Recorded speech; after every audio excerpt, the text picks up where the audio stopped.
iPlusന്റെ online ക്ലാസ്സിന്റെ പുതിയൊരു video സെഷനിലേക്ക് എല്ലാവർക്കും സ്വാഗതം.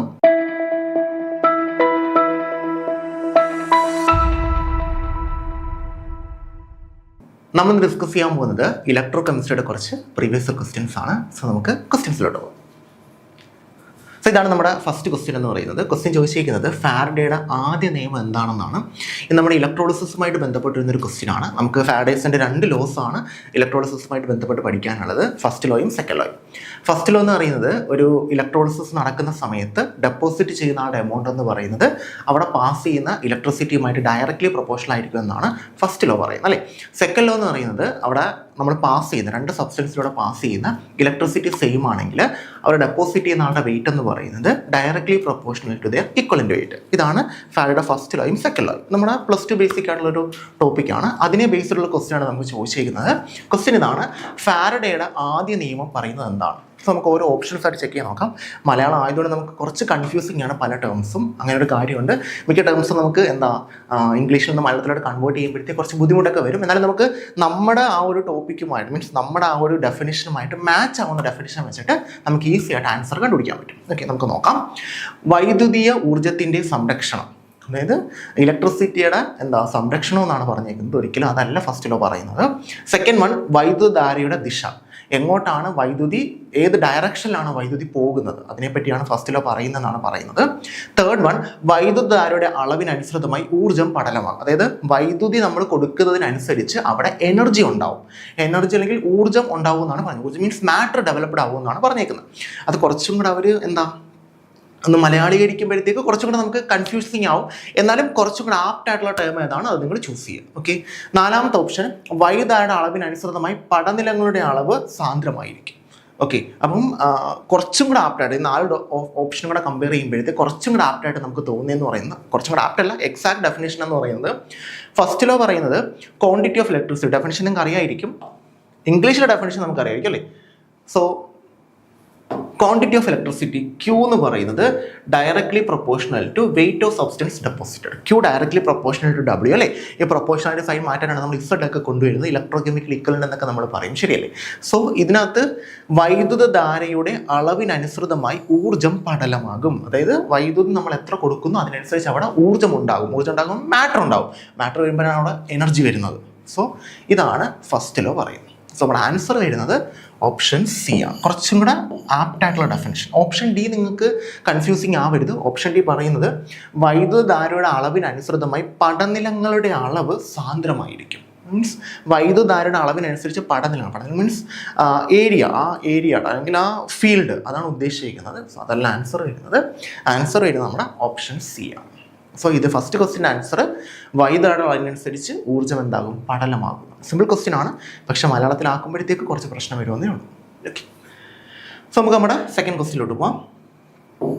ഇതാണ് നമ്മുടെ സെക്കൻഡ് ക്വസ്റ്റ്യൻ. ഓക്കെ, ഒരു ഫാരഡെ വൈദ്യുതധാര കൈമാറുമ്പോൾ മീൻസ് ഇലക്ട്രിസിറ്റി ട്രാൻസ്ഫർ ചെയ്യുമ്പോൾ ഉണ്ടാകുന്ന മൂലകത്തിൻ്റെ അളവ് എത്രയാണ്? എത്ര അളവായിരിക്കും ഉണ്ടാകുന്നതാണ് ക്വസ്റ്റ്യൻ. അതായത് ഒരു ഫാരഡെ മീൻസ് നമ്മൾ കോമൺലി പറയാറുണ്ട്, അല്ലെങ്കിൽ നമുക്ക് അറിയാവുന്നൊരു ടേമാണ് 1 ഫാരഡെ. 1 ഫാരഡെ എന്ന് പറയുന്നത് 96500, അല്ലെ, നമ്മൾ കുറച്ചും കൂടെ റൗണ്ട് ചെയ്ത് 96500 കൂളോംബ് എന്ന് പറയും. ഈ 1 ഫാരഡെ നമ്മൾ പാസ് ചെയ്യുന്ന സമയത്ത് 1 ഇക്വലന്റ് വെയിറ്റ് ആണ് നമുക്ക് എന്ത് ചെയ്യുന്നത്, ഡെവലപ്ഡ് ആവുന്നത്, അല്ലെങ്കിൽ 1 ഇക്വലന്റ് വെയിറ്റ് ആണ് നമുക്ക് നോർമലി എന്താവുന്നത്, ഡെവലപ്ഡ് ആവുന്നത്, അല്ലേ. അതായത് ഒരു ഫാരഡെ വൈദ്യുതധാര കൈമാറുമ്പോൾ ഉണ്ടാകുന്ന മൂലകത്തിന്റെ അളവ് എത്രയാണ്, എത്ര അളവാണ് ഒരു മൂലകം ഉണ്ടാവുന്നതാണ് ചോദിച്ചത്. എത്ര മോൾ ഉണ്ടാവുന്നല്ല, എത്ര മോൾ ഉണ്ടാവും എന്ന് ചോദിച്ചു കഴിഞ്ഞാൽ ഡെഫിനറ്റ്ലി നിങ്ങൾക്ക് പറയാം 1 മോളാണ് ഉണ്ടാവുന്നത്, അല്ലേ. എത്ര മോളാണ് ഉണ്ടാവുന്നത് ചോദിച്ചു കഴിഞ്ഞാൽ ഒരു ഫാരഡെ പാസ് ചെയ്യുമ്പോൾ നമുക്ക് 1 മോളാണ് ഡെവലപ്ഡ് ആവുന്നത്. പക്ഷെ അതല്ല, അളവാണ് ചോദിച്ചിരിക്കുന്നത്. അളവെന്ന് പറയുമ്പോഴത്തേക്ക് നമുക്ക് 1 ഇക്വലന്റ് വെയിറ്റ് ആണ് നമുക്ക് എന്താവുന്നത്, ഡെവലപ്ഡ് ആവുന്നത്, 1 മോൾ അല്ല. സോ അതൊന്ന് ക്ലിയർ ആയിട്ട് മനസ്സിലാക്കി വെച്ചേക്കാം. അതൊരു കൺഫ്യൂഷൻ വരും. നമ്മൾ നോർമലി പഠിച്ചിരിക്കുന്നത് 1 ഫാരഡ് പാസ് ചെയ്യുമ്പോൾ നമുക്ക് 1 മോൾ ആണ് ഉണ്ടാകുന്നത് എന്നാണ് നമ്മൾ പറയുന്നത്, അല്ലേ. പക്ഷെ നമ്മൾ കുറച്ചും കൂടെ ആപ്റ്റായിട്ട് ഡെഫിനിഷൻ പറയുമ്പോഴത്തേക്ക് Q is equal to E divided by F into I into T, ഇങ്ങനെയാണ് നമ്മൾ എന്തെടുക്കുന്നത്, ഡെഫിനിഷൻ എടുക്കുന്നത്, അല്ലേ. ഫസ്റ്റ് ലോയുടെ Q is equal to W, Q അല്ല W. So W is equal to E divided, B means equivalent weight ആണ്, F Faraday current ആണ്, I current, T എന്താ temperature time ആണ്. അപ്പം E എന്ന് പറയുന്നത് ഇവിടുത്തെ ഇക്വലന്റ് വെയിറ്റ് ആണ്. ഇപ്പോൾ ഒരു ഫാരഡെ പാസ് ചെയ്യുമ്പോൾ നമുക്ക് 1 ഇക്വലൻ്റ് വെയിറ്റ് ആണ് എന്ത് ചെയ്യുന്നത് ഡെപ്പോസിറ്റഡ് ആവുന്നത്. സോ ആൻസർ വരുന്നത് ഓപ്ഷൻ സി ആണ്, ഓപ്ഷൻ ഡി അല്ല. ക്ലിയർ ആയെന്ന് വിശ്വസിക്കും. ഓക്കെ, സോ നമുക്ക് നമ്മുടെ മൂന്നാമത്തെ ക്വസ്റ്റ്യനിലോട്ട് പോകാം. ഇതാണ് നമ്മുടെ മൂന്നാമത്തെ ക്വസ്റ്റ്യൻ ഇതാണ്. കൊളറാഷസിൻ്റെ നിയമം എന്ത് വിവരിക്കുന്നു? നമുക്ക് കൊളറാഷസ് ലോ പഠിക്കാനുണ്ട്. അത് നമുക്ക് ക്ലിയർ ആയിട്ട് കൊളറാഷസ് ലോ നമ്മൾ +2 പഠിക്കുന്നതാണ്. കൊളറാഷസ് ലോ ബേസ് ചെയ്യുന്നത് നമുക്കറിയാം, നമ്മൾ λ0 അതായത് limiting molar conductivity at infinite dilution അത് കണ്ടുപിടിക്കുന്ന സമയത്ത് നമ്മൾ λ0 വാല്യൂ നമുക്ക് ഗ്രാഫ് നമ്മുടെ ഡിബേൽ-ഹക്കിൾ ഇക്വേഷനായ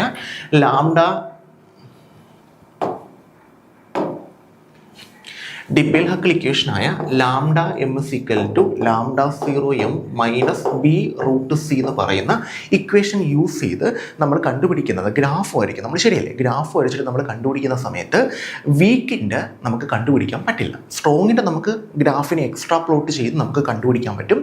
പക്ഷേ വീക്കിൻ്റെ കേസിൽ നമുക്കിത് പറ്റില്ല. വീക്കിൻ്റെ കേസിൽ പറ്റാത്തതിന് കാരണം ഇത് നമ്മളുടെ വൈ ആക്സിസുമായിട്ട് പാരലായിട്ട് പോവുകയാണ്, ശരിയല്ലേ? അപ്പോൾ അതുകൊണ്ട് നമുക്ക് വീക്കിൻ്റെത് കണ്ടുപിടിക്കാൻ പറ്റില്ല. പകരം വീക്കിൻ്റെ കണ്ടുപിടിക്കാനായിട്ട് നമ്മൾ കൊളറാഷസ് ലോ കൊണ്ടുവന്നു, ശരിയല്ലേ? പക്ഷേ കൊളറാഷസ് ലോയുടെ ഒരു ആപ്ലിക്കേഷനാണ് നമ്മൾ വീക്കിൻ്റെ λ0m കണ്ടുപിടിക്കാനായിട്ട് യൂസ് ചെയ്യുന്നത്. കൊളറാഷസ് ലോ സിംപിളി പറയുന്ന ഇതാണ്: ഒരു സബ്സ്റ്റൻസിൻ്റെ അല്ലെങ്കിൽ ഏതെങ്കിലും ഒരു ഇലക്ട്രോലൈറ്റിൻ്റെ λ0m എന്ന് പറയുന്നത് അതിനകത്തുള്ള കാറ്റയോണിൻ്റെ λ0m അതിനകത്തുള്ള ആനയോണിൻ്റെ λ0m കൂടെ കൂട്ടുന്നതാണ്. ഇതാണ് കൊളറാഷസ് ലോ പറയുന്നത്. ഇത് വെച്ചിട്ട് നമ്മളൊരു വീക്കിൻ്റെ കണ്ടുപിടിക്കാനായിട്ട് ഈ വീക്ക് തന്നെ വരുന്ന കുറേ സ്ട്രോങ് എടുത്തിട്ട് ആഡ് ചെയ്തും മൈനസ് ചെയ്തും നമ്മൾ കണ്ടുപിടിക്കാറുണ്ട്. +2 ചെയ്ത കാര്യമാണ്. അപ്പോൾ അത് തന്നെയാണ് കൊളറാഷസ് ലോ പറയുന്നത്. ഒരു വീക്കിൻ്റെ ഇത്രയേ ഉള്ളൂ, വീക്കിൻ്റെ എടുത്ത് പറയത്തില്ല. ഒരു ഇലക്ട്രോലൈറ്റിൻ്റെ λ0m എന്ന് പറയുന്നത് കാറ്റയോണിൻ്റെ λ0m ആനയോണിൻ്റെ λ0m കൂടെ കൂട്ടുന്നതാണ്. ഇതാണ് കൊളറാഷസ് ലോ. ഇനി നമുക്ക് ഡെഫിനിഷൻസ് നോക്കാം. ആപ്റ്റായിട്ടുള്ളത് ചൂസ് ചെയ്യാം. ഫസ്റ്റ് വൺ, താപനിലയും വൈദ്യുത ചാലകതയും. മീൻസ് ടെമ്പറേച്ചറും പിന്നെ ഇലക്ട്രിസിറ്റിയാണ് പറഞ്ഞിരിക്കുന്നത്. സെക്കൻഡ് വൺ, ദ്രാവകത്തിൻ്റെ ചാലകത മീൻസ് ലിക്വിഡ്സിൻ്റെ കണ്ടക്ടിവിറ്റിയെ പറ്റിയാണ് പറഞ്ഞിരിക്കുന്നത്. അല്ല, ഇലക്ട്രോലൈറ്റിൻ്റെ അമിത ചാലകത, ദെൻ ദ്രാവകത്തിൻ്റെ പടലന നിലനിൽപ്പ്. ഓക്കെ, ആക്ച്വലി ആൻസർ വരുന്നത് ഇലക്ട്രോലൈറ്റിൻ്റെ അമിത ചാലകത എന്ന് പറഞ്ഞാൽ എക്സ്ട്രാ കണ്ടക്ടിവിറ്റി മീൻസ് λ0m ആണ് ഉദ്ദേശിക്കുന്നത്. അമിത ചാലകതയാണ് പറയുന്നത്. ഇലക്ട്രോലൈറ്റിൻ്റെ എടുത്ത് പറഞ്ഞിട്ടുണ്ട്. ഇലക്ട്രോലൈറ്റ് എന്ന് പറഞ്ഞു കഴിഞ്ഞാൽ മീൻസ് നമ്മുടെ ഒരു ഇലക്ട്രോലൈറ്റിൻ്റെ അമിത ചാലകത എന്ന് പറയുന്നത് അതിനകത്തുള്ള കാറ്റയോണിൻ്റെയും ആനയോണിൻ്റെയും കൂടെ കൂട്ടുന്നതാണെന്നുള്ളതാണ് കൊളറാഷസ് ലോ. സോ കുറച്ചും കൂടെ ആപ്റ്റ് ഡെഫിനിഷൻ ഓപ്ഷൻ സി ആണ്, ഇലക്ട്രോലൈറ്റിൻ്റെ അമിത ചാലകത. സോ ആൻസർ ഓപ്ഷൻ സി ആണ്. സിമ്പിൾ ക്വസ്റ്റ്യൻ ആണ്, പക്ഷെ മലയാളം ആയതുകൊണ്ട് നമുക്ക് കുറച്ച് കൺഫ്യൂസിങ് ആവുന്നേ ഉള്ളൂ. ക്ലിയർ ആയെന്ന് വിശ്വസിക്കുന്നു. സോ മൂന്നാമത്തെ ക്വസ്റ്റ്യൻ ആൻസർ ഓപ്ഷൻ സി ആണ്. അടുത്ത ക്വസ്റ്റ്യനിലോട്ട് പോകും നമുക്ക്. സോ നമ്മൾ നെക്സ്റ്റ് ക്വസ്റ്റ്യനിലോട്ട് പോകുന്നു. ഇതാണ് നമ്മുടെ നാലാമത്തെ ക്വസ്റ്റ്യൻ സിമ്പിളാണ്, തിയറി ബേസ്ഡ് ക്വസ്റ്റ്യൻ ആണ്. ക്വസ്റ്റ്യൻ നോക്കാം. അറീനിയസിൻ്റെ സിദ്ധാന്തം പറയുന്നത് എന്താണ്? അറീനിയസ് തിയറി എന്താണെന്നാണ് ചോദിച്ചിരിക്കുന്നത്. ഊർജ്ജ സംരക്ഷണം. ഓക്കെ, ഇലക്ട്രോലൈറ്റുകൾ ജലത്തിൽ യോജിക്കുമ്പോൾ അയോണുകൾ നിർമ്മിക്കപ്പെടുന്നു. ഊർജ്ജം ധ്രുവീകരണത്തിൽ നിന്ന് ലഭിക്കുന്നു. ചാലകത ദ്രാവകത്തിന് മാത്രമേ ഉണ്ടാകൂ. അറീനിയസ് സിദ്ധാന്തം പറയുന്നത് നമ്മൾ ഒരു ഇലക്ട്രോലൈറ്റിനെ വെള്ളത്തിലിടുമ്പോൾ അവർ അയോൺസിനെ പ്രൊഡ്യൂസ് ചെയ്യുന്നു എന്നുള്ളതാണ്. ആര് പറയുന്നത്? അറീനിയസ് പറയുന്നത്. വെള്ളത്തിലിടുമ്പോൾ അല്ലെങ്കിൽ ഒരു ദ്രാവകത്തിൽ അല്ലെങ്കിൽ ജലത്തിൽ ലയിക്കുമ്പോൾ അവരെന്ത് പ്രൊഡ്യൂസ് ചെയ്യുന്നു? അയോൺസിനെ പ്രൊഡ്യൂസ് ചെയ്യുന്നു. ഇതാണ് അറീനിയസിൻ്റെ സിദ്ധാന്തം പറയുന്നത്. അല്ലാതെ ഈ അയോൺസിൻ്റെ കണ്ടക്ടിവിറ്റി അങ്ങനെയുള്ള കാര്യങ്ങളൊന്നുമല്ല പറയുന്നത്. ജസ്റ്റ് ഇത്രയേ ഉള്ളൂ, ജലത്തിലിടുമ്പോൾ അയോണുകൾ പ്രൊഡ്യൂസ് ചെയ്യുന്നു ഇലക്ട്രോലൈറ്റുകൾ. ഇതാണ് എന്താ അറീനിയസ് സിദ്ധാന്തം പറയുന്നത്. സോ ഇവിടുത്തെ ആൻസർ കുറച്ചും കൂടെ സിമ്പിളായിട്ട് പറയുകയാണെങ്കിൽ ആൻസർ ഓപ്ഷൻ സി ആണ്. സിമ്പിൾ ക്വസ്റ്റ്യൻ ആണ്. ആ തിയറീസ് കറക്റ്റായിട്ട് പറഞ്ഞു. ഇപ്പോൾ രണ്ടെണ്ണം നമ്മൾ പറഞ്ഞു. ഒന്ന് പറഞ്ഞെന്ന് പറഞ്ഞു കഴിഞ്ഞാൽ നമ്മുടെ കൊളറാഷസ് ലോ ആണ്. അത് പറയുന്നത് ഒരു ഇലക്ട്രോലൈറ്റിൻ്റെ λ0m എന്ന് പറഞ്ഞ കാറ്റയോണിൻ്റെ λ0m ആനയോണിൻ്റെ λ0m കൂടെ കൂട്ടിയാൽ മതി. ഓക്കെ, ഇപ്പോൾ പറയുന്നത് അറീനിയസിൻ്റെ സിദ്ധാന്തമാണ്. അത് പറയുന്ന അനുസരിച്ച് ഇങ്ങനെയാണ്: ഒരാളെ വെള്ളത്തിലിടുമ്പോൾ, ഒരു ഇലക്ട്രോലൈറ്റിനെ വെള്ളത്തിലിടുമ്പോൾ അവരെന്ത് പ്രൊഡ്യൂസ് ചെയ്യുന്നു? അയോൺസുകൾ പ്രൊഡ്യൂസ് ചെയ്യുന്നു. ക്ലിയർ ആയല്ലോ? സോ നമുക്ക് നെക്സ്റ്റ് വണ്ണിലോട്ട് പോവാം. ഇതാണ് നമ്മുടെ നെക്സ്റ്റ് ക്വസ്റ്റ്യൻ. ഓസ്റ്റ്വാൾഡ് ഡിലൂഷൻ എന്നാണ് പറഞ്ഞിരിക്കുന്നത്. ഡൈലൂഷൻ നിയമം എന്താണെന്നാണ് ചോദിച്ചിരിക്കുന്നത്. ഓസ്റ്റ്വാൾഡ് ഡൈലൂഷൻ സിമ്പിൾ ലോ ആണ്, നമുക്ക് നോർമലി അറിയാവുന്ന ലോ ആണ്. ഓസ്റ്റ്വാൾഡ് ഡൈലൂഷൻ ലോ എപ്പോഴും നമ്മൾ അപ്ലൈ ചെയ്യുന്നത് വീക്ക് ഇലക്ട്രോലൈറ്റിൻ്റെ കേസിലാണ്. അത് പ്രത്യേകം ആലോചിച്ച് വെച്ചേക്കുക. വീക്ക് ഇലക്ട്രോലൈറ്റിൻ്റെ കേസിൽ നമ്മൾ അപ്ലൈ ചെയ്യുന്നൊരു സിദ്ധാന്തമാണ് ഓസ്റ്റ്വാൾഡ് ഡൈലൂഷൻ ലോ. നമുക്കത് +2 ലെവലിൽ അങ്ങനെ പറയാനില്ല, പക്ഷേ ഡിഗ്രി ലെവലും PG ലെവലിലും നമ്മൾ കുറച്ചും കൂടെ ഡീറ്റെയിൽ ആയിട്ട് ഓസ്റ്റ്വാൾഡ് ഡൈലൂഷൻ നിയമം പറയുന്നുണ്ട്. ഇപ്പോൾ ഇത്രയും മാത്രം, ഈ ഒരു ഔട്ട്ലൈൻ മാത്രം നിങ്ങൾ ആലോചിച്ച് വെച്ചേക്കുക. ഓസ്റ്റ്വാൾഡ് ഡൈലൂഷനിലെ എപ്പോഴും പറയുന്നത് വീക്ക് ഇലക്ട്രോലൈറ്റിൻ്റെ കേസിലാണ്.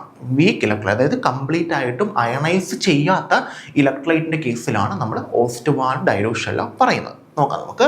ഓസ്റ്റ്വാൾഡ് ഡൈലൂഷൻ നിയമം എവിടെയാണ് ബാധകമായത്? അങ്ങനെയുള്ള ക്വസ്റ്റ്യൻസ് ആണ് നമുക്ക് നെറ്റിന് പോലും ചോദിച്ചിരിക്കുന്നത് കേട്ടോ. അല്ലാതെ ഇതിനെപ്പറ്റി എക്സ്പ്ലനേഷനോ കാര്യങ്ങളോ ഒന്നും ചോദിച്ചിട്ടില്ല. അപ്പം ഓരോന്നിനും അപ്ലൈ ചെയ്യുന്ന നിയമം എന്താണ്, അതിൻ്റെ ഡെഫിനിഷൻ എന്താണെന്നുള്ളത് കറക്റ്റായിട്ട് മനസ്സിലാക്കി വെച്ചേക്കാം. അപ്പോൾ അതിനകത്ത് ഒരുവിധം ക്വസ്റ്റ്യൻസ് എല്ലാം അപ്ലൈ ചെയ്യാൻ മീൻസ് ആൻസർ കണ്ടുപിടിക്കാനായിട്ട് പറ്റും. നോക്കാം. ബലിയ ഇലക്ട്രോലൈറ്റ് എന്ന് പറഞ്ഞു കഴിഞ്ഞാൽ സ്ട്രോങ് ഇലക്ട്രോലൈറ്റ് ആണ് ഉദ്ദേശിക്കുന്നത്. ഓക്കെ. ദ്രാവകങ്ങൾ, ദുർബല ഇലക്ട്രോലൈറ്റുകൾ, ഗ്യാസ് ചാലകത. ഇപ്പം തന്നെ ആൻസർ നിങ്ങൾക്ക് കിട്ടിക്കാണും. ഇതൊരു ഓസ്റ്റ്വാൾഡ് ഡൈലൂഷൻ ലോ ആയതുകൊണ്ട് തന്നെ ഇത് ആരുടെ കേസിലാണ് നമ്മൾ അപ്ലൈ ചെയ്യുന്ന? ദുർബല ഇലക്ട്രോലൈറ്റുകളുടെ കേസിലാണ്. സോ നമുക്ക് ആൻസർ വരുന്നതെന്ന് പറയുന്നത് ഓപ്ഷൻ സി ആണ്. സിമ്പിൾ ക്വസ്റ്റ്യൻ ആണ്. 3 എണ്ണമായി: അറീനിയസ് ആയി, കൊളറാഷ്യസ് ആയി, ദെൻ ഓസ്റ്റ്വാൾഡ് ആയി. ഇനി സ്ട്രോങ്ങിന് ഒരെണ്ണം വേണ്ടേ? അത് നമ്മൾ പറയുന്നുണ്ട്. ഓക്കെ, നോക്കാം. അടുത്ത ക്വസ്റ്റിലോട്ട് പോകാം. Next question. ഡിബേൽ ഹക്കിൾ വൺസാഗർ സിദ്ധാന്തം ഓക്കെ ഏത് ഇലക്ട്രോലൈറ്റുകൾക്കാണ് ബാധകമായത്? അപ്പോൾ നമ്മൾ വീക്കിൻ്റെ കേസിൽ പറഞ്ഞു ഓസ്റ്റ്വാൾഡ് ഡൈലൂഷൻ ലോ. പിന്നെ വീക്കിൻ്റെ ലാംഡ0യും എങ്ങനെ അമിത ചാലകത എങ്ങനെ കണ്ടുപിടിക്കാം? അത് കണ്ടുപിടിക്കാനായിട്ട് കൊളറാഷ്യസ് ലോ. ഇനി എന്താ അറീനിയസ് സിദ്ധാന്തം? വെള്ളത്തിലിടുമ്പോൾ അയോണുകൾ ഉണ്ടാവുന്നു. ഇനി എന്താ ഡിബേൽ ഹക്കിൾ വൺസാഗർ സിദ്ധാന്തം? ഇത് നമ്മൾ അപ്ലൈ ചെയ്യുന്നത് സ്ട്രോങ് ഇലക്ട്രോലൈറ്റുകളുടെ കേസിലാണ്. കാരണം ഈ ഇക്വേഷൻ വെച്ചിട്ട് നമുക്ക് സ്ട്രോങ് ഇലക്ട്രോലൈറ്റുകളുടെ ലാംഡ0യും നമുക്ക് കണ്ടുപിടിക്കാൻ പറ്റും, അമിത ചാലകത നമുക്ക് കണ്ടുപിടിക്കാൻ പറ്റും. അതാണ് ഉദ്ദേശിക്കുന്നത്. അപ്പം എല്ലാത്തിൻ്റെയും ആയിട്ടുണ്ട്. ഓക്കെ, അപ്പോൾ ഇത്രയേ ഉള്ളൂ. ഡിബേൽ ഹക്കിൾ വൺസാഗർ സിദ്ധാന്തം ഏത് ഇലക്ട്രോലൈറ്റുകൾക്കാണ് ബാധകമായത്? ഏത് ഇലക്ട്രോലൈറ്റുകൾക്കാണ്? വലിയ ഇലക്ട്രോ അല്ലെങ്കിൽ സ്ട്രോങ് ഇലക്ട്രോലൈറ്റുകൾക്കാണ്. ശരിയല്ലേ? സോ ആൻസർ വരുന്നത് ഓപ്ഷൻ ബി ആണ്, വലിയ ഇലക്ട്രോലൈറ്റ്. അപ്പോൾ ഇത്രയായി സ്ട്രോങ് ഇലക്ട്രോലൈറ്റുകൾക്ക് Debye Huckel Onsager equation, weak ഇലക്ട്രോലൈറ്റുകൾക്ക് അല്ലെങ്കിൽ ദുർബല ഇലക്ട്രോലൈറ്റുകൾക്ക് നമ്മുടെ ഓസ്റ്റ്വാൾഡ് ഡൈലൂഷൻ ലോ വരുന്നുണ്ട്. അറീനിയസ് സിദ്ധാന്തം പറയുന്നത് വെള്ളത്തിലിടുമ്പോൾ അയോൺസുകൾ ഉണ്ടാവുന്നു. പിന്നെ കൊളറാഷ്യസ് ലോ പറയുന്നത് ഒരു ഇലക്ട്രോലൈറ്റിൻ്റെ അമിത ചാലകത എന്ന് പറഞ്ഞാൽ കാറ്റയോണിൻ്റെയും ആനയോണിൻ്റെയും കൂടെ കൂട്ടുന്നതാണ്. ക്ലിയറായി? സോ ഇതിന് ആൻസർ വരുന്നത് ഓപ്ഷൻ ബി ആണ്. സിമ്പിൾ ക്വസ്റ്റ്യൻ ആണ്, പക്ഷെ മലയാളത്തിലായതുകൊണ്ട് ചിലപ്പം കൺഫ്യൂസിങ് ആവാനുള്ള ചാൻസ് ഉണ്ട്. ഓക്കെ, അപ്പം ആ ഓരോ തിയറിയും എന്തിനെന്നുള്ളതാണെന്നുള്ളത് കറക്റ്റായിട്ട് മനസ്സിലാക്കി വെച്ചേക്കാം. അടുത്ത ക്വസ്റ്റ്യനിലോട്ട് പോകാം. ഗാൽവനിക് സെല്ലിൽ ഊർജ്ജം ഉൽപ്പാദിപ്പിക്കുന്നത് എന്ത് വഴിയിലാണ്? സിമ്പിൾ ക്വസ്റ്റ്യൻ ആണ്, ഒരു ബേസിക് ലെവൽ ക്വസ്റ്റ്യൻ ആണ്. നമ്മൾ ഗാൽവനിക് സെല്ല് കൺസിഡർ ചെയ്യുന്നു, അതിനകത്ത് ഊർജ്ജം പ്രൊഡ്യൂസ് ചെയ്ത് നമുക്കറിയാം. നമുക്ക് 2 ടൈപ്പ് സെല്ലുകളാണ് പഠിക്കാനുള്ളത്. ഗാൽവനിക് സെല്ലും ഉണ്ട്, ഇലക്ട്രോളിറ്റിക് സെല്ലുകളും ഉണ്ട്. ഗാൽവനിക് സെൽ എന്താണെന്ന് ചോദിച്ചു കഴിഞ്ഞാൽ, ഞാൻ ഇംഗ്ലീഷിലെ ഡെഫിനേഷനാണ് പറയുന്നത്, അതിൽ നിന്ന് തന്നെ നമുക്ക് മലയാളത്തിലോട്ട് കൺവേർട്ട് ചെയ്യാൻ പറ്റും. സോ ഗാൽവനിക് സെൽ എന്താണെന്ന് ചോദിച്ചു കഴിഞ്ഞാൽ, ഗാൽവനിക് സെൽ എന്താണെന്ന് ചോദിച്ചു കഴിഞ്ഞാൽ ഈ സെല്ലുകൾ chemical energy means chemical reaction നടന്നിട്ട് അതിൻ്റെ ഫലമായിട്ടുണ്ടാകുന്ന എനർജിയെ, കെമിക്കൽ എനർജിയെ എന്തായിട്ട് കൺവേർട്ട് ചെയ്യുന്നു? ഇലക്ട്രിക്കൽ എനർജി ആയിട്ട് കൺവേർട്ട് ചെയ്യുന്നു. അതായത് കെമിക്കൽ റിയാക്ഷൻ നടന്ന് അതിൻ്റെ ഫലമായിട്ടുണ്ടാകുന്ന എനർജിയെ ഇലക്ട്രിസിറ്റി ആയിട്ട് കൺവേർട്ട് ചെയ്യുന്നു. അവിടെയാണ് നമ്മൾ ഗാൽവനിക് സെൽ എന്ന് വിളിക്കുന്നത്. ബെസ്റ്റ് എക്സാമ്പിൾ അല്ലെങ്കിൽ ഗാൽവനിക് സെല്ലിൽ നമ്മൾ പഠിക്കുന്ന ഒരു എക്സാമ്പിൾ ഡാനിയൽ സെല്ലാണ്. സിങ്ക് കോപ്പർ സെല്ലിനെയാണ് നമ്മൾ ഡാനിയൽ സെൽ എന്ന് വിളിക്കുന്നത്. പിന്നെ ഒരെണ്ണം കൂടെ ഉണ്ട്, അത് ഇലക്ട്രോളിറ്റിക് സെല്ലാണ്. അത് ഇത് പറയുന്നുണ്ട്, അതും കൂടെ പറയുന്നതേ ഉള്ളൂ. ഇലക്ട്രോളിറ്റിക് സെൽ അത് ഇതിൻ്റെ ഓപ്പോസിറ്റ് ആണ്. ഇലക്ട്രിസിറ്റി കൊടുക്കുമ്പോൾ നമുക്ക് ഇങ്ങോട്ട് എന്ത് കിട്ടും? കെമിക്കൽ റിയാക്ഷൻസ് കിട്ടും. ഓക്കെ, അപ്പം ഇലക്ട്രിക്കൽ എനർജിയെ എന്താക്കി മാറ്റുന്നു? കെമിക്കൽ എനർജിയാക്കി മാറ്റുന്നു. കെമിക്കൽ റിയാക്ഷൻ എന്ന് പറയുമ്പോഴത്തേക്ക് നമ്മൾ ഈ ഗോൾഡ് പ്ലേറ്റിങ് അങ്ങനെയുള്ള കാര്യങ്ങളൊക്കെ ഈ കെമിക്കൽ റിയാക്ഷനാണ്. അതായത് ഇലക്ട്രിസിറ്റി പാസ് ചെയ്ത് ഒരു മെറ്റലിൻ്റെ പുറത്ത് വേറൊരു മെറ്റലിനെ നമ്മൾ ഡെപ്പോസിറ്റ് ചെയ്യിപ്പിക്കും. ഇലക്ട്രോപ്ലേറ്റിംഗ് അതൊക്കെ ഈ ഇലക്ട്രോളിറ്റിക് സെല്ലാണ് ചെയ്യുന്നത്. ഇപ്പം നമ്മൾ ചോദിച്ചേക്കുന്ന ഗാൽവനിക് സെല്ലിൽ ഊർജ്ജം ഉൽപ്പാദിപ്പിക്കുന്നത് എന്ത്? ഊർജ്ജം മീൻസ് എന്ത് ഉൽപ്പാദിപ്പിക്കുന്ന? ഇലക്ട്രിക്കൽ എനർജി, അതാണ് ഉൽപ്പാദിപ്പിക്കുന്നത്, അതാണ് അവിടുത്തെ ഊർജ്ജം. അത് ഉൽപ്പാദിപ്പിക്കുന്നത് എന്ത് വഴിയാണ്? എന്ത് വഴി ഉൽപ്പാദിപ്പിക്കുന്ന? കെമിക്കൽ റിയാക്ഷൻ നടന്നിട്ട്. കെമിക്കൽ റിയാക്ഷൻ എന്ന് പറഞ്ഞാൽ രാസ ഊർജ്ജം, ശരിയല്ലേ? നോക്കാം. താപ ഊർജ്ജം, രാസ ഊർജ്ജം, വൈദ്യുത ചുംബക ഊർജ്ജം, വികിരണ ഊർജ്ജം. ഓക്കെ, മലയാളം ടേംസ് ആണ്. ഓക്കെ, താപ ഊർജ്ജം തെർമൽ എനർജിയാണ്. ദെൻ രാസ ഊർജ്ജം കെമിക്കൽ എനർജി, വൈദ്യുത ചുംബക ഊർജ്ജം, വികിരണ ഊർജ്ജം ഇത് മീൻസ് റേഡിയേഷണൽ എനർജിയാണ്. ഇത് വൈദ്യുത ചുംബക ഊർജ്ജം മീൻസ് ഇലക്ട്രിക്കൽ എനർജിയാണ്. ഇത് രാസ ഊർജ്ജം, ഇത് താപോർജ്ജം. ആൻസർ ഏതാ? എന്ത് വഴിയാണെന്നാണ് ചോദിച്ചിരിക്കുന്നത്, അല്ലാതെ എന്ത് ഉൽപ്പാദിപ്പിക്കുന്നില്ല. എന്ത് ഉൽപ്പാദിക്കുന്നു ചോദിച്ചു കഴിഞ്ഞാൽ നമുക്ക് ആൻസർ സി എഴുതാം. ഏത് വഴിയാണ് ഉൽപ്പാദിപ്പിക്കുന്ന? രാസ വഴിയാണ്. ശരിയല്ലേ? അതായത് കെമിക്കൽ എനർജിയാണ് ഇലക്ട്രിക്കൽ എനർജി ആയിട്ട് കൺവേർട്ട് ചെയ്യുന്നത്. സോ ആൻസർ വരുന്നത് ഓപ്ഷൻ ബി ആണ്. അപ്പോൾ നിങ്ങൾക്ക് ആ ടേംസ് അറിയില്ലെങ്കിലും എന്താണ് ഇംഗ്ലീഷ് എന്ന് അറിയാമല്ലോ, അത് വെച്ചിട്ട് മലയാളത്തിലോട്ട് മാറ്റാൻ നോക്കുക. ഓക്കെ, ആൻസർ ഓപ്ഷൻ ബി ആണ്. Okay, clear? സോ നെക്സ്റ്റ് ക്വസ്റ്റിലോട്ട് പോകാം നമുക്ക്. ഇതാണ് നമ്മുടെ നെക്സ്റ്റ് ക്വസ്റ്റ്യൻ. ഇലക്ട്രോ കെമിക്കൽ പരമ്പര. ഇത് ഇലക്ട്രോ കെമിക്കൽ സീരീസ് ആണ്. നിങ്ങളത് ഇലക്ട്രോ കെമിസ്ട്രി പഠിക്കുമ്പോൾ നമ്മൾ ബേസിക് ആയിട്ട് പഠിക്കുന്ന ഒരു സീരീസ് ആണ് ഇലക്ട്രോ കെമിക്കൽ സീരീസ്. ഈ ഇലക്ട്രോ കെമിക്കൽ പരമ്പര ഏത് അർത്ഥത്തിൽ ക്രമീകരിച്ചിരിക്കുന്നു? ഇലക്ട്രോ കെമിക്കൽ സീരീസ് എന്തിൻ്റെ ബേസിലാണ് ഈ ഓർഡർ വന്നേക്കുന്നത്, അല്ലെങ്കിൽ അവരെങ്ങനെയാണ് അവർ ഓർഡർ ചെയ്തേക്കുന്നത്? നമുക്കറിയാം, ഇലക്ട്രോ കെമിക്കൽ സീരീസ് നമ്മൾ എടുത്തേക്കുന്നത് ഇലക്ട്രോഡുകളുടെ സ്റ്റാൻഡേർഡ് റിഡക്ഷൻ പൊട്ടൻഷ്യലാണ്, അല്ലെ? റിഡക്ഷൻ പൊട്ടൻഷ്യലിന്റെ ബേസിലാണ് നമ്മൾ ഇലക്ട്രോ കെമിക്കൽ സീരീസുകൾ നിർമ്മിച്ചേക്കുന്നത്. പിന്നെ ഉണ്ട് റിയാക്ടിവിറ്റി സീരീസ്, അല്ലെ? അത് ഇതുമായിട്ട് നമ്മൾ കണക്ട് ചെയ്ത് പഠിക്കുമ്പോൾ പറയാറുള്ളതാണ് റിയാക്ടിവിറ്റി സീരീസ്, അല്ലെ? അപ്പോൾ നമുക്ക് ഇലക്ട്രോ കെമിക്കൽ സീരീസും ഉണ്ട്, അതുകൂടാതെ വേറൊരു സീരീസും ഉണ്ട്. ആ സീരീസിനെ ഞാൻ റിയാക്ടിവിറ്റി സീരീസ് എന്ന് വിളിക്കല്ലേ? റിയാക്ടിവിറ്റി സീരീസും ഉണ്ട്, ഇലക്ട്രോ കെമിക്കൽ സീരീസും ഉണ്ട്. ഇതുമായിട്ട് ബന്ധപ്പെട്ട് വരുന്ന കുറച്ച് കാര്യങ്ങളൊന്ന് അതിൻ്റെ കൂടെ പറയുന്നതേ ഉള്ളേ. ഇലക്ട്രോ കെമിക്കൽ സീരീസും ഉണ്ട്. റിയാക്ടിവിറ്റി സീരീസ് എന്ന് പറയുമ്പോഴത്തേക്ക് മെറ്റൽസിൻ്റെ റിയാക്ടിവിറ്റിയാണ് നമ്മൾ എടുക്കുന്നല്ലേ? മെറ്റൽസിൻ്റെ റിയാക്ടിവിറ്റിയുടെ ഡിക്രീസിങ് ഓർഡർ. ഏറ്റവും മുകളിൽ വരുന്ന ആൾക്ക് റിയാക്ടിവിറ്റി കൂടുതൽ, താഴോട്ട് വരുന്തോറും റിയാക്ടിവിറ്റി കുറഞ്ഞ് വരും.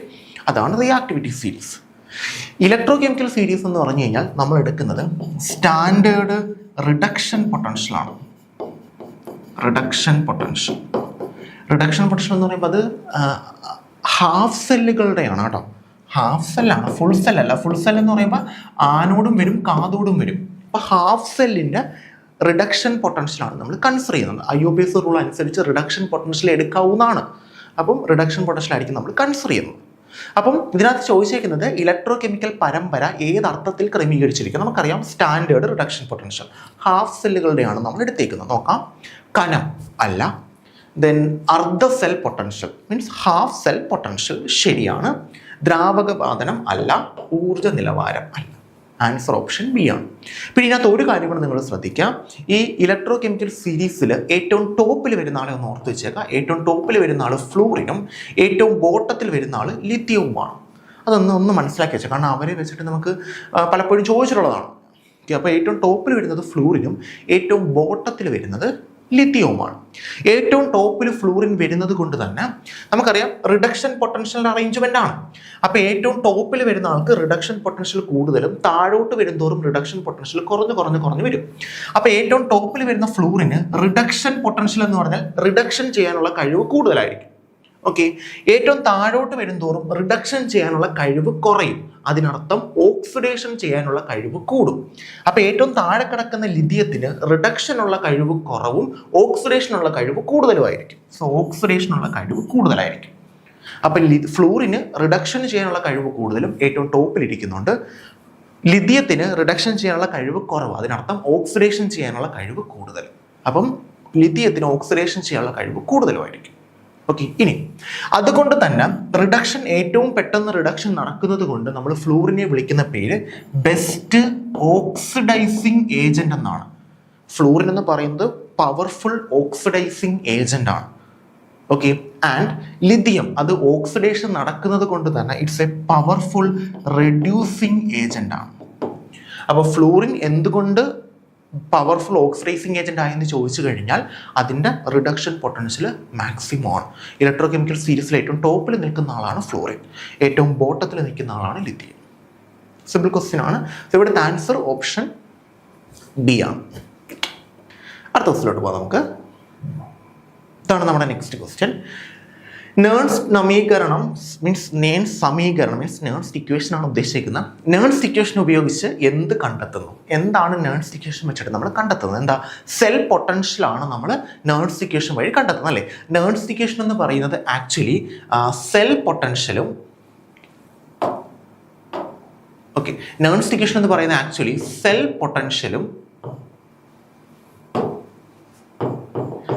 സെൽ പൊട്ടൻഷ്യലും അതേ കണക്ക് തന്നെ കോൺസെൻട്രേഷനും തമ്മിലുള്ള ബന്ധമാണ് കോൺസെൻട്രേഷൻ. സോ കോൺസെൻട്രേഷൻ അറിയാമെങ്കിൽ നിങ്ങൾക്ക് സെൽ പൊട്ടൻഷ്യൽ കണ്ടുപിടിക്കാം, സെൽ പൊട്ടൻഷ്യൽ അറിയാമെങ്കിൽ നിങ്ങൾക്ക് കോൺസെൻട്രേഷനും കണ്ടുപിടിക്കാം. അപ്പോൾ സെൽ പൊട്ടൻഷ്യലും കോൺസെൻട്രേഷനും തമ്മിലുള്ള ഡയറക്റ്റ് റിലേഷനാണ് നമ്മൾ എന്തിൽ പറയുന്നത്, നേൺസ് ഇക്വേഷനിൽ പറയുന്നത്. അത് വെച്ചിട്ട് തന്നെയാണ് നമുക്ക് ആ ഇക്വേഷനും വന്നത്. അറിയാലോ, E cell is equal to അല്ലെ, E cell is equal to E0 cell. ഇത് സ്റ്റാൻഡേർഡ് സെൽ പൊട്ടൻഷ്യൽ ആണ്, ഇതൊരു കോൺസ്റ്റന്റ് വാല്യൂ ആണ്, ഇതൊരിക്കലും ചേഞ്ച് ചെയ്യത്തില്ല. അത് 1 മോളാർ കോൺസെൻട്രേഷൻ ആകുമ്പോഴുള്ള സെൽ പൊട്ടൻഷ്യലാണ് E0 സെൽ. അപ്പോൾ ആര് കണ്ടുപിടിച്ചാലും 1 മോളാർ കോൺസെൻട്രേഷൻ ആയതുകൊണ്ട് ആ പൊട്ടൻഷ്യൽ സെയിം ആയിരിക്കും. കാരണം സെൽ പൊട്ടൻഷ്യലും കോൺസെൻട്രേഷനും തമ്മിൽ ബന്ധപ്പെട്ട് കിടക്കുന്നു. കോൺസെൻട്രേഷൻ ഫിക്സ്ഡ് ആണെങ്കിൽ സെൽ പൊട്ടൻഷ്യലും ഫിക്സ്ഡ് ആയിരിക്കും, കോൺസെൻട്രേഷൻ മാറുകയാണെങ്കിൽ സെൽ പൊട്ടൻഷ്യലും മാറും. അതുകൊണ്ട് E0 സെൽ ഒരിക്കലും മാറില്ല, അത് ഫിക്സ്ഡ് ആയിരിക്കും എപ്പോഴും. കാരണം E0 സെൽ എന്ന് പറയുമ്പോഴത്തേക്ക് കോൺസെൻട്രേഷൻ നമ്മൾ 1 ആക്കി വെച്ചാണ് കണ്ടുപിടിക്കുന്നത്. അത് ഞാൻ കണ്ടുപിടിച്ചാലും നിങ്ങൾ കണ്ടുപിടിച്ചാലും 1 ആയതുകൊണ്ട് കോൺസെൻട്രേഷൻ E0 സെൽ എപ്പോഴും കോൺസ്റ്റന്റ് വാല്യൂ ആയിരിക്കും, അതൊരിക്കലും ചേഞ്ച് ചെയ്യില്ല. അതുകൊണ്ട് അത് ഫിക്സ്ഡ് ആക്കി നമുക്ക് എടുക്കാം, അതിൻ്റെ വാല്യൂ നമുക്ക് തരികയും ചെയ്യും. കാരണം അതൊരു കോൺസ്റ്റന്റ് വാല്യൂ ആണ്, അതൊരിക്കലും മാറില്ല. Okay, then minus RT/NF ln concentration of product divided by concentration of reactant. ശരിയല്ലേ, പ്രോഡക്റ്റ് ബൈ റിയാക്ടൻറ്റ്. ഇതിനകത്ത് R എന്ന് പറയുന്നത് യൂണിവേഴ്സൽ ഗ്യാസ് കോൺസ്റ്റന്റ് ആണ്. 8.314 ആണ് നമ്മൾ എടുക്കുന്നത് ജൂളിലാക്കി. ടെമ്പറേച്ചർ 298 കെൽവിൻ നമ്മൾ എടുക്കും. N എന്ന് പറയുന്ന നമ്പർ ഓഫ് ഇലക്ട്രോൺസ് ആണ്.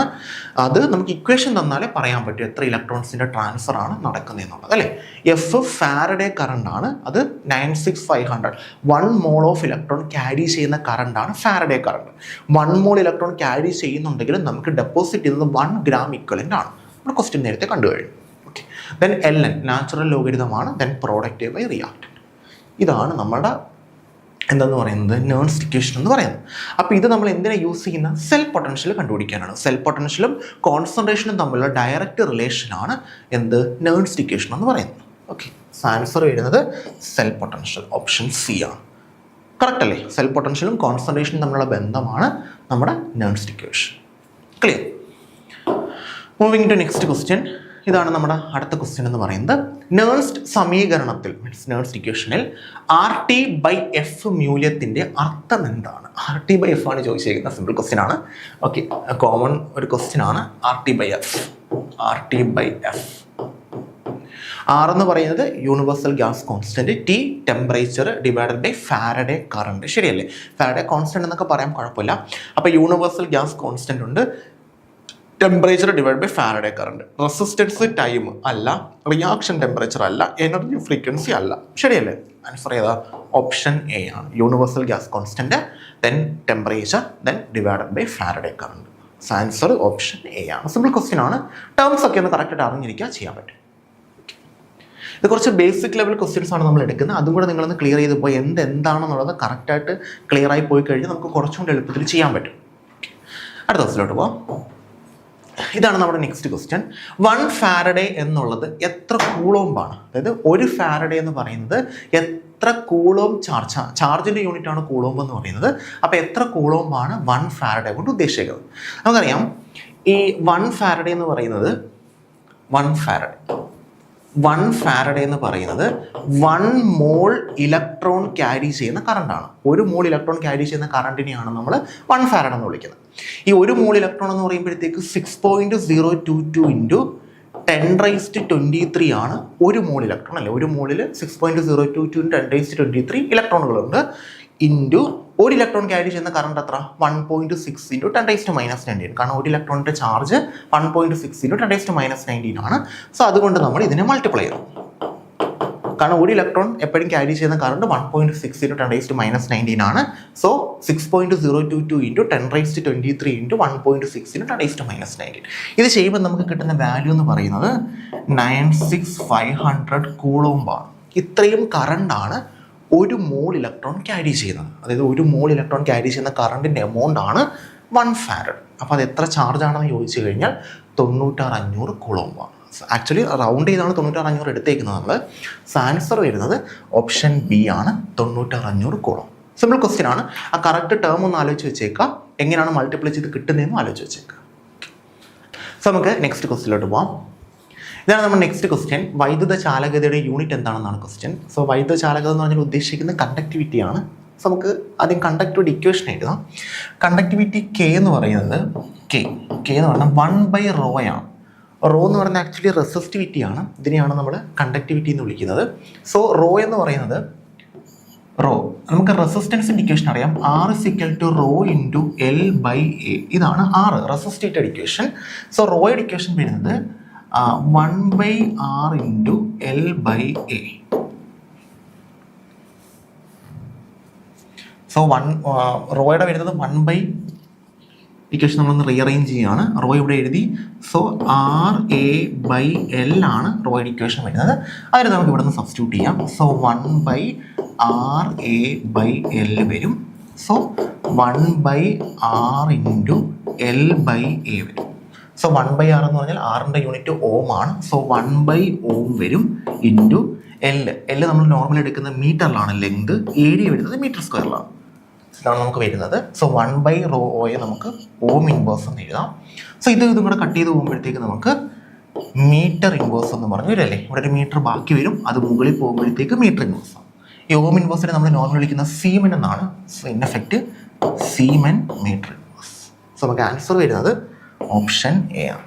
ഓം ഇൻവേഴ്സ് മീറ്റർ ഇൻവേഴ്സ് എന്ന് പറയാറുണ്ട്, പക്ഷേ ഓം ഇൻവേഴ്സ് നമ്മൾ കോമൺലി എടുക്കാറില്ല. സീമൻ ആയിരിക്കും നമ്മൾ കോമൺലി എടുക്കുന്നത്. ഓക്കെ, അപ്പോൾ ഇത്രയും ക്വസ്റ്റ്യൻസ് ആണ്. സോ നമുക്ക് നെക്സ്റ്റ് ക്ലാസ്സിൽ കുറച്ച് ക്വസ്റ്റ്യൻ കൂടെ നോക്കാം. ഓക്കെ.